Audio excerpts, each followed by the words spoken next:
My name is Shea Hecht, S-H-E-A-H-E-C-H-T.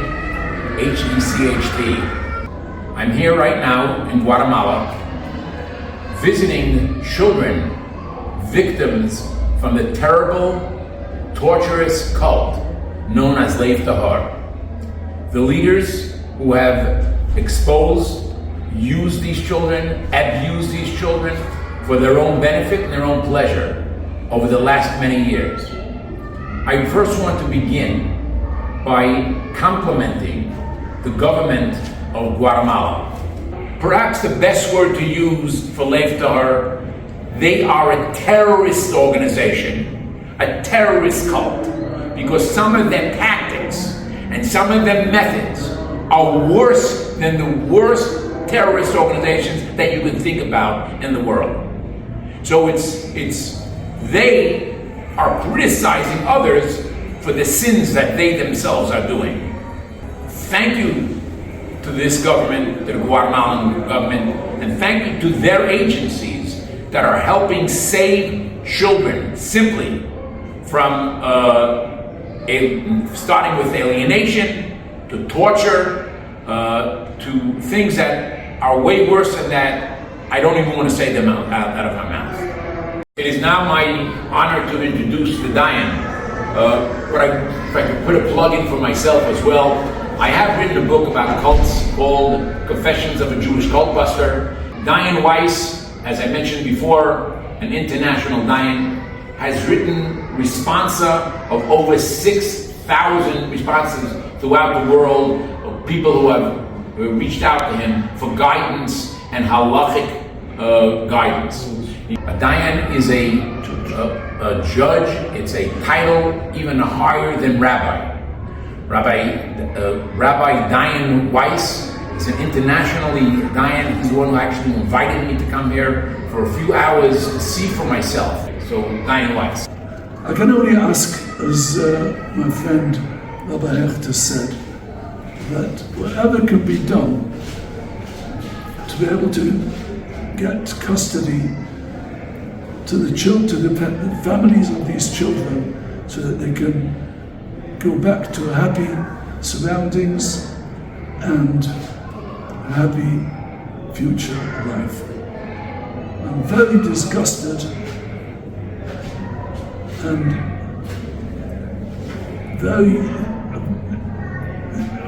unheard of this cult, this dangerous. We are here visiting these children. The care, the love that they're getting in this place is really tremendous. My background from the years of 1975, I'm involved in getting children out of cults. Very dangerous cults. Lev Tahor, unfortunately, supersedes all of them. Their torture, their manipulation, their lies, their deceit, and most of all, they're going anti-government.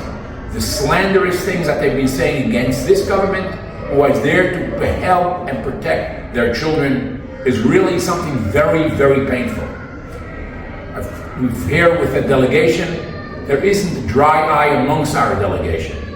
Seeing the little children. As a rabbi, it's my somewhat of a nature to give blessing. And I bless those who are working with these children to be successful. Our job is great. The journey is long, but we will be successful. And God bless the agency, and God bless the government of Guatemala for all they're doing for our brethren.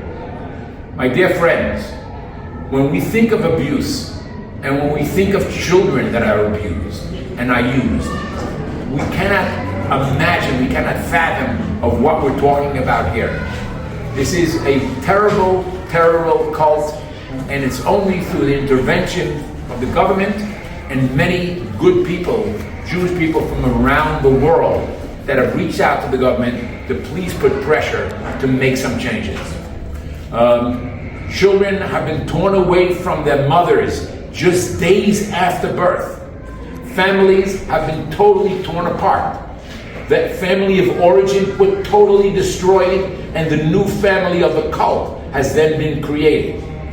And again, with cruelty, with hatred, with jealousy, with manipulation, and I cannot stress, just listening to it, it's very, very hard to truly understand. I thank my colleagues, I thank my friends who asked me to come here today. My life will never be the same.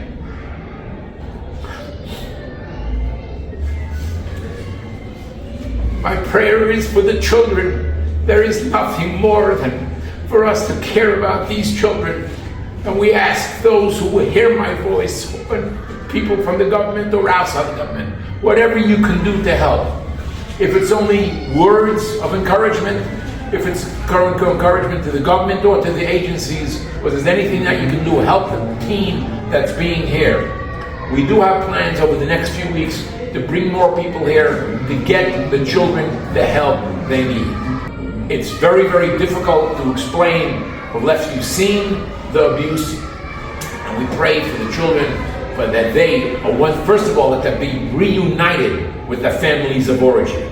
And number two is that they have a happy, healthy life, normal lives that children should have, with fun and education and interaction and family and love. These are the things that these children are being starved from, simply starved. And I cannot give my gratitude enough to this agency and to the government. I'm sure that the government will put a stop to this as soon as possible, and they will help us. We will do what we can to make these children become normal and happy.